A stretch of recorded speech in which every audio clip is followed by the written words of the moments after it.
Oi, gente. Aqui neste momento, boa noite, muito boa noite, mas bom dia, boa tarde, dependendo do horário que vocês estiverem aí nos acompanhando e estudando. Hoje a gente veio aqui para contar para vocês a minha participação no Eletroescuta, o evento que teve de eletroacústica e eletrofisiologia da audição em São Paulo, em junho desse ano.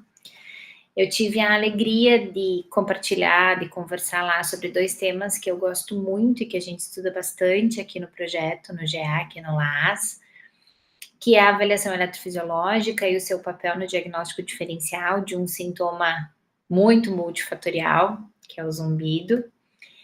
E eu quero que vocês comecem imaginando vocês procurando o silêncio, e esse silêncio não chega, esse silêncio não acontece. Então é mais ou menos assim que funciona e que está organizado o cérebro de uma pessoa que tem zumbido. Ela não consegue achar o silêncio. Então o zumbido ele é um sintoma e a gente já sabe disso, e temos uma diferenciação entre zumbido e transtorno do zumbido, e isso também está cada vez mais comum entre nós clínicos, de entender que nem todo o zumbido é um transtorno. A gente vai tratar o transtorno. Que esse som pode ser um apito, um chiado, uma chuva, mas ele é uma percepção que faz com que esse cérebro não desligue, que esse cérebro não tenha silêncio. Ele é uma realidade na clínica, sem sombra de dúvidas, um problema de saúde pública e privada e um inimigo da paz de quem contém esse sintoma. Então, agora eu quero que vocês imaginem vocês contribuindo para tentar entender o que esse cérebro sem silêncio está demonstrando, em tentar entender as conexões cerebrais, esses novos mapas tonotópicos que esse cérebro sem silêncio, por conta do zumbido, se transformou, como que esse cérebro se reorganizou. E eu acredito muito que os potenciais evocados podem nos ajudar com isso, analisando isso. E o cérebro de quem tem zumbido, ele é um cérebro que tem uma hiperatividade auditiva espontânea, então ele está sempre trabalhando. Ele tem falha na inibição neural, excesso de função, uma conexão muito grande com áreas auditivas a gente já sabe, com áreas emocionais e cognitivas, e este paciente ele vai ter muito mais esforço, vai fazer muito mais esforço mental para lidar com sons e manter a atenção, organizar funções executivas. Então, esse brilho que a gente vê aqui, ele acontece em outras regiões do cérebro que estão aí conectadas por conta desse sintoma.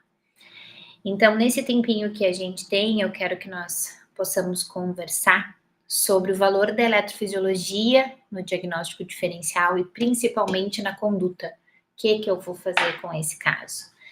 Eu consigo enxergar se tem uma organização, uma desorganização nesse circuito neural, e a gente vai entender um pouquinho o que é o conceito de ganho central.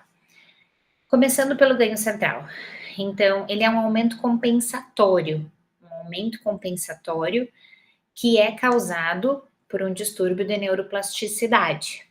E esse distúrbio de neuroplasticidade, ele vem do aumento da excitabilidade neural. E esse aumento da excitabilidade neural, ele vem da redução da entrada periférica. Então, percebam que eu fiz a volta ao contrário. É um exercício, né? O paciente com zumbido, ele tá sempre buscando um a mais, ele tá sempre exercitando muito mais esse cérebro, trabalhando muito mais esse cérebro do que uma pessoa que não o sente. Então, o caminho normal dessa roda, eu fiz daqui para cá, né? O caminho normal dessa roda seria: eu tenho uma redução da entrada sonora, que a grande maioria dos pacientes tem, mais de 90% dos pacientes têm perda auditiva, aumenta a excitabilidade neural, isso gera um distúrbio de neuroplasticidade, que gera um aumento compensatório, e eu vou ter um mecanismo de amplificação neural, que é esse ganho central, que é essa amplificação, que nasceu dessa redução de entrada sonora, da redução do input auditivo. Então, a neuroplasticidade nem sempre ela é positiva, né? Ela pode ter uma neuroplasticidade que gera uma desorganização desse cérebro. Pensando nesse audiograma aqui, a gente vê limiares auditivos absolutamente normais, até 8.000 Hz, e eu tenho 100% de reconhecimento de fala. E o meu apelo aqui é para vocês não falarem para o paciente que o paciente tem audição normal. Ele tem limiares normais até 8.000 Hz. A gente não sabe como é que está a audição dele depois de 8.000 Hz, a gente não avaliou altas frequências, a gente não fez emissão autoacústica, a gente só vai saber que a audição dele está normal se a gente fizer emissões, potencial de tronco, potencial de longa latência, processamento auditivo, daí a gente vai saber que a audição está normal. Aqui eu sei que ele tem limiar normal até 8.000 Hz, mas até aqui eu não descartei uma cocleopatia subclínica, porque ele pode não ter emissão autoacústica, mesmo na presença de limiar normal. Então, nesses estudos aqui, a gente traz exatamente o que eu acabei de falar. Nesse primeiro artigo aqui, que foi publicado em 2022, a gente traz todos os exames audiológicos, trazendo esse apelo que eu acabei de fazer. Para eu falar que eu tenho audição normal, eu tenho que ter normalidade em tudo. Nesse artigo aqui, a gente fez audiometria normal até 8.000, altas frequências, emissões, PEAT neurodiagnóstico, FFR e potencial de longa latência, cortical e cognitivo. Então, aqui a gente começou a investigar essa questão do ganho central por meio da análise da relação da onda 5 com a onda 1, que eu já vou falar. E esse estudo continuou aqui, que foi, esse aqui é do Wellington, ou melhor, esse aqui é o desfecho do mestrado da Rúbia, resgatado pelo Wellington. O Wellington fez o resgate desses dados. E o Wellington, que hoje é doutorando aqui no programa, sob minha orientação, ele estudou potencial de tronco em pacientes com zumbido, buscando essa análise de ganho central. Aqui, nesse, a gente fez análise da relação da onda 5 com a onda 1, e nesse, a gente fez da onda 5 com a onda 1 e da onda 3 com a onda 1. Então, a gente estudou aqui relação de amplitude. Então, a gente quer muito, a gente gostaria muito que num futuro próximo nós consigamos usar a análise de amplitude nos nossos laudos. Mas a gente sabe que para isso a gente precisa de muito estudo, com mais evidência, com casuísticas melhores, e eu vou mostrar para vocês o porquê. Então, o Wellington, que eu acabei de falar para vocês dos 2 artigos, ele desenvolveu no mestrado dele um protocolo de investigação clínica do zumbido. E dentro desse protocolo, nos procedimentos altamente recomendados, lá está a avaliação a avaliação eletrofisiológica, o PEAT e o potencial de longa latência. Dentro desse protocolo, tem N outras avaliações para a gente conseguir distinguir o subgrupo do paciente, se ele é emocional, muscular, metabólico, vascular, mas aqui eu trouxe destaque para essas avaliações altamente recomendadas, onde hoje a gente vai conversar sobre o PEAT. A gente pode e deve, né, usar os potenciais como diagnóstico, prognóstico e monitoramento biomarcador dos processos de intervenção, e no zumbido isso não é diferente. Então, quando nós pensamos no PEAT, a gente está falando de elemento neural, a gente está falando dessa atividade elétrica sincronizada que eu estou procurando, neurônio conectado com neurônio. E olhando para esse PEAT aqui, a gente tem onda 1, 3 e 5, um crescimento de amplitude super bonito. Onda 1, 3 e 5, crescimento de amplitude super bonito. Isso é o que a gente espera sempre, mas isso não é o que a gente encontra sempre. E isso não é laudado. Hoje, o laudo do PEAT, ele está completamente conectado com a latência interpico, diferença interaural da onda 5, correção da onda 5 na presença de perda auditiva, mas não se fala tanto em amplitude no laudo. E é isso que a gente está trazendo e quer poder contribuir com evidências para que isso possa ser realizado. Então, quando a gente olha imagens de livro, né, do sistema auditivo, percebam que aqui está a onda 1, minúscula, desse tamaninho, Onda 1, bem pequenininha aqui, minúscula, a onda 5 aqui e o P300 aqui. Então não é à toa, não é por acaso que as representações gráficas dos potenciais, elas acompanham essa representação, né? Onda 1 pequenininha, P300 enorme, é porque à medida que vai subindo no sistema auditivo, a gente tem muito mais neurônios responsivos e muito mais mielinização. Então, eu preciso que a estrutura mais distal tenha uma onda maior do que aquela mais proximal, a cóclea.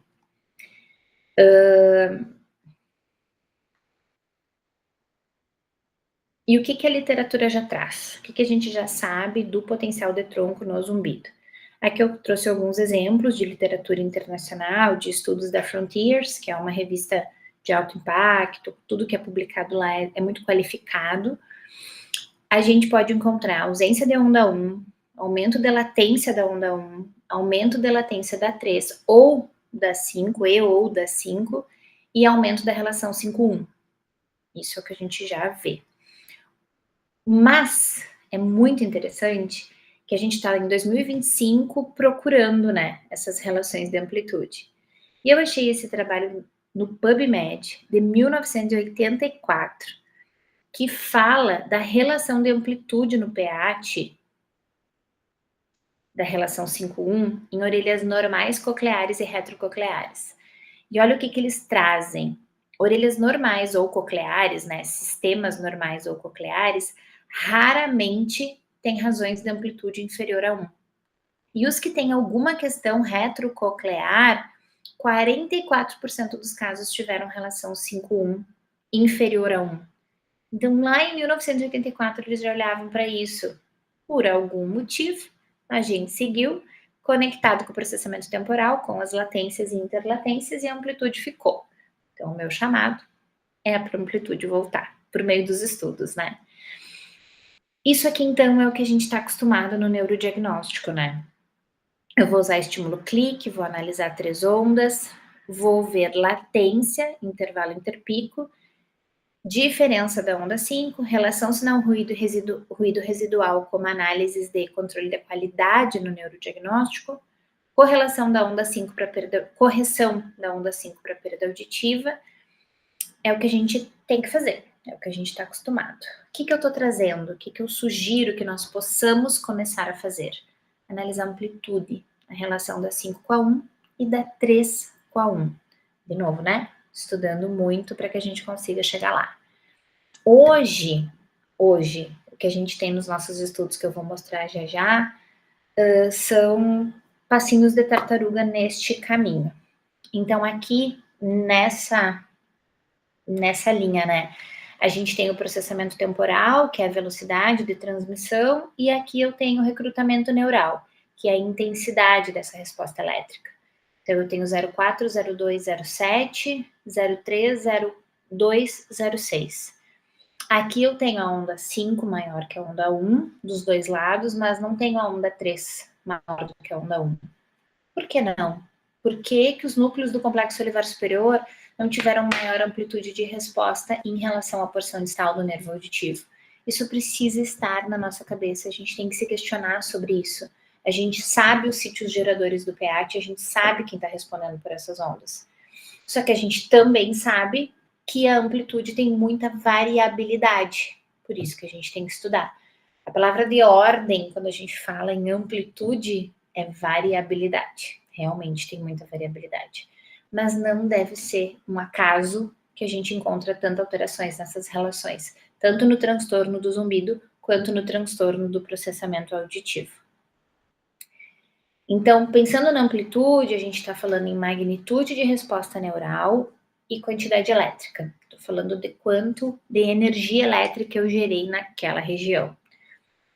Ela vai me trazer neurônios recrutados e, como eu acabei de falar, ela tem uma variabilidade em relação à idade e em relação a possíveis patologias. Então, por exemplo, uma doença desmielinizante, ela vai mudar a amplitude de onda, ela vai fazer um recrutamento diferente. Então, eu tenho que ficar atento a essas coisas. para quando a gente for fazer trabalhos normativos, tem que ser uma amostra muito purinha para a gente ver que aquilo ali realmente é um grupo controlado e que aquela amplitude ali tem a mínima variabilidade possível. Pensando nessa variabilidade, né, que eu falei para vocês que é a palavra de ordem, é o que mais acontece na análise de amplitude, eu vou mostrar para vocês os nossos resultados desses artigos que eu mostrei agora há pouco. Esse aqui de 2022, ele traz assim, ó, o G1, que é o grupo que não tem zumbido, teve uma média de relação 5:1 de 1,7. E o G2, que é o grupo com zumbido, de 2,14. Então, aqui eu tenho um indicativo de aumento de ganho central, porque eu tenho a onda 5 muito maior do que a onda 1, só que isso não deu diferença estatisticamente significante. Mas eu vejo que que no G2 eu tenho maior essa relação. Então, o indicativo do aumento do ganho central vem disso, dessa onda 5 muito maior do que a onda 1. Ela precisa ser maior, mas em qual proporção? Então, quando a gente olha as mínimas e as máximas aqui, ó, os valores são proximais. O que aumenta a mediana do grupo zumbido é essa máxima aqui, que foi um pouco maior do que a máxima do G1. E no outro trabalho, de 2024, a gente está falando de variabilidade, né? Olha o que aconteceu. Inverteu aqui. No grupo sem zumbido, ficou 1,47. Desculpa, no grupo com zumbido, ficou 1,47. E no grupo sem zumbido, 2,54. Tá, Michele, mas no outro deu ao contrário. O grupo estudo ficou com a relação 5:1 maior. Sim, por isso a questão da variabilidade que a gente está falando. Porque a relação da onda 3 em relação à onda 1, aqui, ó, ficou um pouco maior. Então, ela cresceu na onda 3 e diminuiu na onda 5. Então, no outro estudo, a gente não analisou a relação 3:1. A gente analisou só a relação 5:1. E aqui a gente acrescentou a análise 3:1 e viu que a 3:1 cresceu, e daí a do grupo controle ficou menor, e a do 5:1 diminuiu. Porém, contudo, percebam que aqui, ó, na mínima e na máxima, a máxima do grupo estudo é 4,82. Ela é muito maior do que a máxima do grupo controle. Então, isso aqui tem que dizer alguma coisa pra gente. Apesar dessa média ter ficado menor, aqui provavelmente foram pouquíssimos indivíduos que tiveram esse máximo, assim, ao próximo ao máximo, que senão a média não teria ficado assim. Isso aqui tem que dizer alguma coisa. E é essa sensibilização que eu quero trazer. Hoje a minha ideia aqui não é dizer saiam fazendo análise de amplitude em todo mundo e colocando isso no laudo. Não. O meu apelo é vamos olhar para isso, vamos estudar mais isso e vamos ver o que isso nos mostra e se mostra. Talvez esses dados aqui não nos mostrem nada, mas para isso a gente tem que estudar. Aqui é uma representação gráfica que a gente fez dessa análise, essa representação da relação 5:1. O grupo controle é a linha fina e o grupo estudo é a linha mais grossa. Aqui é a análise de latência e amplitude com a relação 1,3, 3,1, né? Que aqui ficou 1,3, a relação 3,1 e a relação 5,1. Olá! Você sabe a importância do potencial auditivo de tronco encefálico dentro do diagnóstico auditivo diferencial? Eu sou a Laura, fonoaudióloga da ProAud, e hoje nós vamos conversar um pouquinho sobre esse exame, que também é conhecido como PEAT ou BERA. Ele é uma ferramenta fundamental na prática clínica fonoaudiológica, porque ele avalia a via auditiva até o tronco encefálico. E isso nos permite uma análise objetiva da integridade funcional dessa via, desde o nervo auditivo até o tronco encefálico. Mas e por que ele é tão importante no diagnóstico auditivo diferencial? Então, o PEAT nos ajuda a diferenciar perdas auditivas de origem coclear de perdas auditivas de origem retrococlear. Ele é essencial para a gente identificar se essa alteração está acontecendo na cóclea ou em estruturas mais centrais, como o nervo auditivo e tronco encefálico. Além disso, ele é uma opção para avaliarmos a audição daqueles pacientes com dificuldades em responder aos exames comportamentais. E também em pacientes com atraso de fala e investigação de autismo. E assim, a gente consegue determinar o tipo, o grau e a configuração de perdas auditivas. Outro ponto importante é que o PEAT complementa os achados de audiometria e micronciometria, principalmente entre aqueles pacientes com queixas de zumbido, perda auditiva unilateral ou dificuldade de compreensão de fala. Ou seja, quando falamos em diagnóstico auditivo diferencial, o PEAT ele não é apenas útil, ele é indispensável.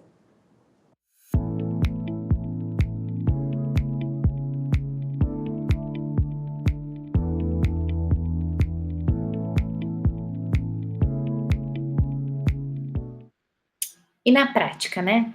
Como que a gente faz isso na prática?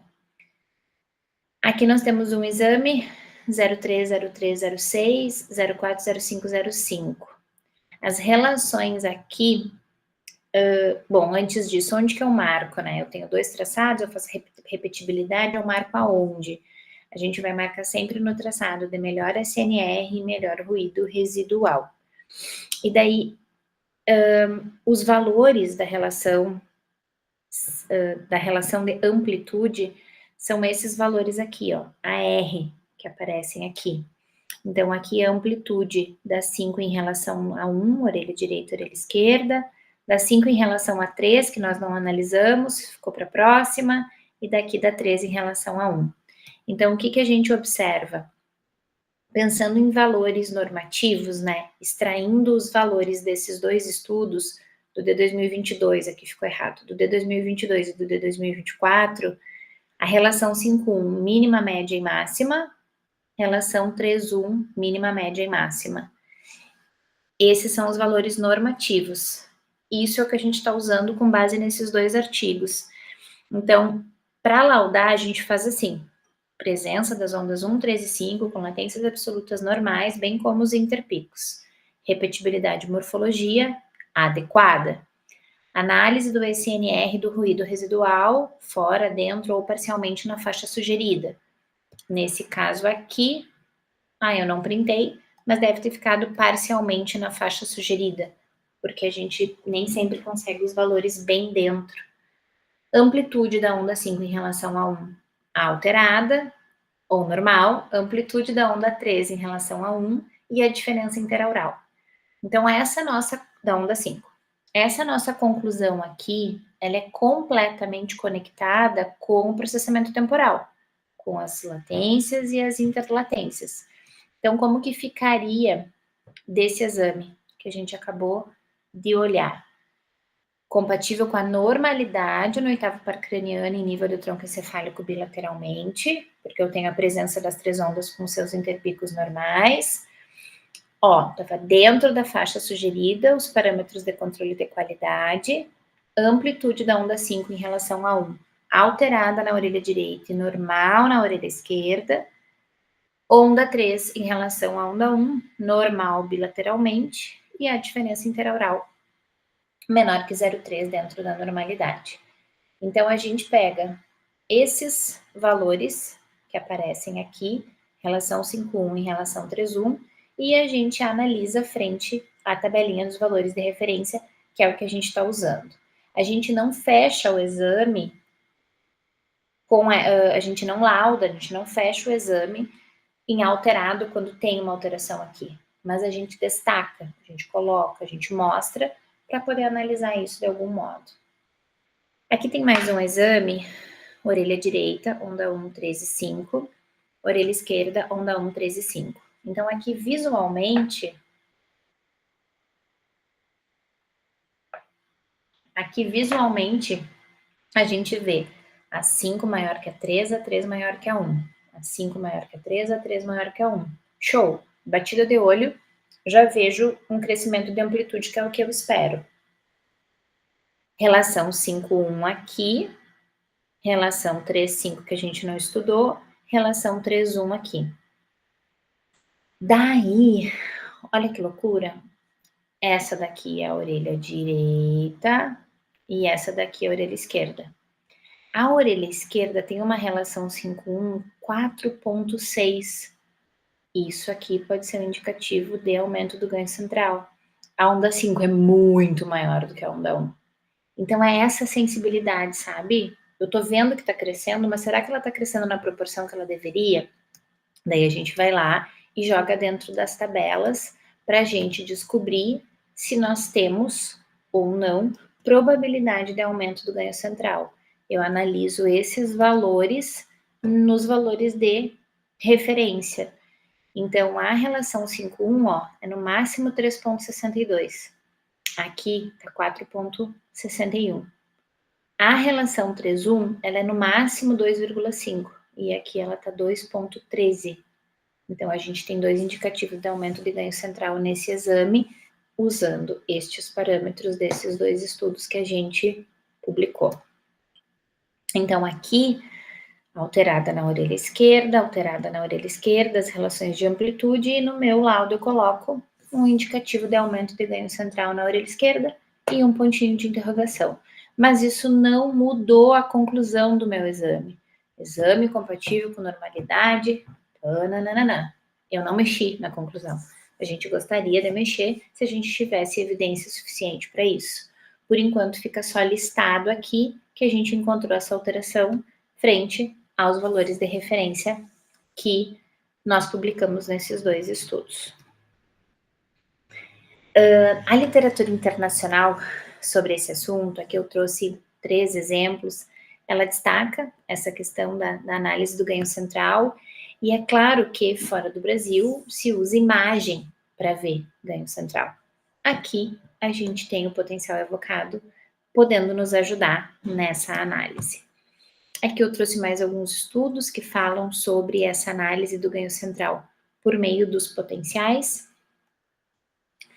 E para finalizar, lá no início eu falei que a gente precisa saber usar esses exames, né? Então, como que eu uso isso no diagnóstico diferencial? Quando eu tenho uma alteração, eu tenho um ganho central, eu preciso muito mais ativar a neuroplasticidade do que em outros pacientes. Não que eu não precise ativar a neuroplasticidade sempre para desfazer a plasticidade negativa, mas quando eu tenho um aumento de ganho central, eu sei que esse cérebro está mais desorganizado, que eu tenho uma hiperatividade, que eu tenho ali uma possível barreira para o meu processo de reabilitação e intervenção, eu tenho que transpor essa barreira, e daí eu vou botar som nesse paciente, eu vou colocar som nesse sistema. Eu vou usar o TAC, o treinamento auditivo cognitivo, eu vou usar o treinamento auditivo musical, eu vou fazer o sistema de estimulação neuroauditiva, que é o SENA, eu vou fazer estimulação transcraniana para ativar essa atividade neuroplástica direto pela ETCC. Eu tenho recursos, eu preciso usar recursos que motivem essa neuroplasticidade. Então, eu finalizei e finalizo aqui, finalizei lá no dia e finalizo aqui, dizendo que o zumbido ele é invisível aos olhos, mas ele é profundamente real. Para quem sofre com ele, é um som que não acaba. E os potenciais, eles podem ser bem mais do que gráficos dentro desse cenário, bem mais do que milissegundos. Eles podem se tornar um mapa e nos ajudar a traçar um caminho para esse diagnóstico mais preciso e sensível, para uma reabilitação realmente eficaz e mais rápida, que é o que os pacientes mais querem. Eu sempre termino as minhas aulas em todos os eventos que eu vou, agradecendo a minha casa, que é a minha universidade. Sem a minha universidade eu não poderia partilhar conhecimento. ao programa de pós-graduação, que nos permite fazer pesquisas mais elaboradas, com mais tempo, né, do que nos trabalhos de conclusão de cursos. TCCs a gente tem tempos menores. Ao meu grupo de pesquisa, aqui nessa fotinho faltam alguns membros, mas essa fotinho aqui é o Wellington, que vocês viram que eu citei o nome dele 3 vezes na aula. Então, o Wellington foi meu aluno de iniciação científica, TCC, passou a graduação inteira do meu lado, ficou para o mestrado e agora está no doutorado, e ele foi a principal pessoa que me motivou a estudar ganho central e eletrofisiologia nos pacientes com zumbido, e o protocolo de investigação clínica, que já vai ser publicado, primeiro protocolo de investigação de zumbido com tudo dentro do Brasil, vai ser publicado na CODAS em breve, o artigo já está aceito, e também por ele elaborado. Então, eu agradeço muito ao grupo, e em especial a esse tema que eu acabei de compartilhar com vocês. Agradeço muito ao Wellington, porque ninguém faz nadinha sozinho.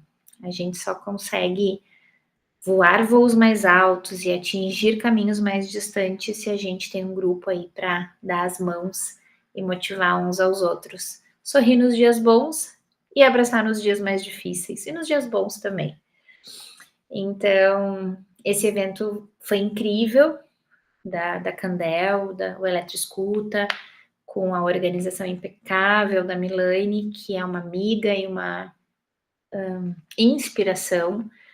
A Milane é uma grande profissional e pessoa, e também da Daniela Gil, que também é uma profissional que trabalha muito tempo com processamento auditivo, entende de eletrofisiologia, também estava na organização desse evento. Então, agradeço por mais um momento juntos aqui no canal e espero ter contribuído um pouquinho para a gente pensar fora da caixa e avançar nas nossas interpretações e nos nossos laudos de potencial de tronco encefálico. Um beijo para todo mundo. Ah, uma coisa importante. No Instagram, lá no link da bio do Instagram, tem o protocolo completo do treinamento auditivo cognitivo, que é o TAC, que inclusive agora no congresso da fundação eu falei sobre ele num caso de perda unilateral. Então, quem tiver vontade de usar e fazer o treinamento auditivo cognitivo, que foi um protocolo que a gente criou, a gente desenvolveu, criou, validou e usa, é só ir lá no link da bio do Instagram e acessar o Drive e baixar todas as sessões uma a uma, sessão 1, sessão 2, sessão 3, com tudo bonitinho do que tem que fazer, tá? Tá lá no Instagram do grupo, então, que tá aqui nesse QR Code. Beijo para todo mundo. Olá! Você sabe a importância do potencial auditivo de tronco encefálico dentro do diagnóstico auditivo diferencial? Eu sou a Laura, fonoaudióloga da ProAude, e hoje nós vamos conversar um pouquinho sobre esse exame, que também é conhecido como PEAT ou BERA. Ele é uma ferramenta fundamental na prática clínica fonoaudiológica, porque ele avalia a via auditiva até o tronco encefálico. E isso nos permite uma análise objetiva da integridade funcional dessa via, desde o nervo auditivo até o tronco encefálico. Mas e por que ele é tão importante no diagnóstico auditivo diferencial? Então, o PEAT nos ajuda a diferenciar perdas auditivas de origem coclear de perdas auditivas de origem retrococlear. Ele é essencial para a gente identificar se essa alteração está acontecendo na cóclea ou em estruturas mais centrais, como o nervo auditivo e tronco encefálico. Além disso, ele é uma opção para avaliarmos a audição daqueles pacientes com dificuldades em responder aos exames comportamentais. E também em pacientes com atraso de fala, em investigação de autismo. E assim, a gente consegue determinar o tipo, o grau e a configuração de perdas auditivas. Outro ponto importante é que o PEAT complementa os achados de audiometria e micronciometria, principalmente entre aqueles pacientes com queixas de zumbido, perda auditiva unilateral ou dificuldade de compreensão de fala. Ou seja, quando falamos em diagnóstico auditivo diferencial, o PEAT ele não é apenas útil, ele é indispensável.